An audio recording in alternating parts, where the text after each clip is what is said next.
ازيكم؟ انا ايمان عبد الرحمن، شيف وخبيره سلامه الغذاء. فيديو كده بسيط وخليني ادردش معاكم في شويه نصايح للوقوف في المطبخ. وبصراحه يعني الفيديو ده ممكن يفيد اكتر اللي لسه متجوزه، العروسه اللي لسه اول مره بقى تبقى مسؤوله عن مطبخ، مسؤوليه كبيره ومسؤوليه تامه. لان الستات طبعا اللي بقى لها سنين متجوزه، النصايح اللي انا هقولها شويه هتكون عارفاها. في سلامه الغذاء في اساسيات في الوقوف في المطبخ بسكيل عالي قوي، يعني اللي هو بناخد اساسيات الوقوف في المطبخ كشيف واقف في مطعم او مسؤول عن مطبخ كبير جدا، اوبريشن كبير. لكن لو هيتكلم على مطبخي الصغير اللي انا مسؤوله عنه وعن صحتي وصحه الاسره كلها، هل في حاجات بسيطه ممكن تفرق؟ ممكن تفرق جدا. خليني اكلمك عن 4 حاجات. هنبتدي برقم واحد. رقم واحد اللي انتوا شايفينه ده، ان المطبخ يبقى نظيف بجد. دي بتريح جدا العين وبتريح نفسيا، وكمان مهمه جدا للنظافه، لان لا قدر الله لو في اي حشره موجوده بتجري مستخبيه، لو المطبخ متكركب فوق بعضه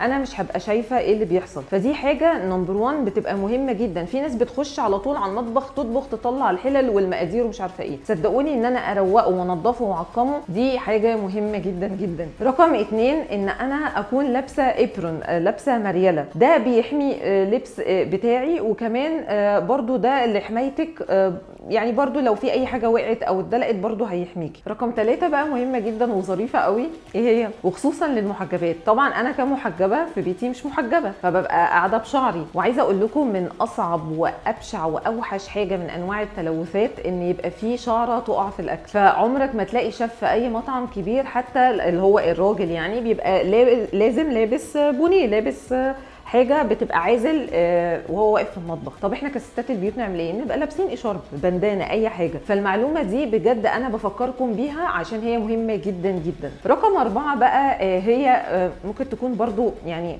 غريبه شويه، بس هي برضو من اساسيات سلامه الغذاء، حاجات بسيطه قوي. بصوا ان انا لما اجي ادخل مطبخ لازم اقلع الخاتم واقلع الساعه، اقلع الحاجات اللي ممكن تحوش لي بكتيريا وانا مش واخده بالي. هغسل ايدي كويس جدا جدا. الحاجه الوحيده اللي مسموح بيها في الفود سيفتي في سلامه الغذاء كراجل او ست هي الدبله، اللي لانها بتبقى صغيره وسهله قوي ان انا انظف حواليها. غسيل الايدين مهم قوي قوي.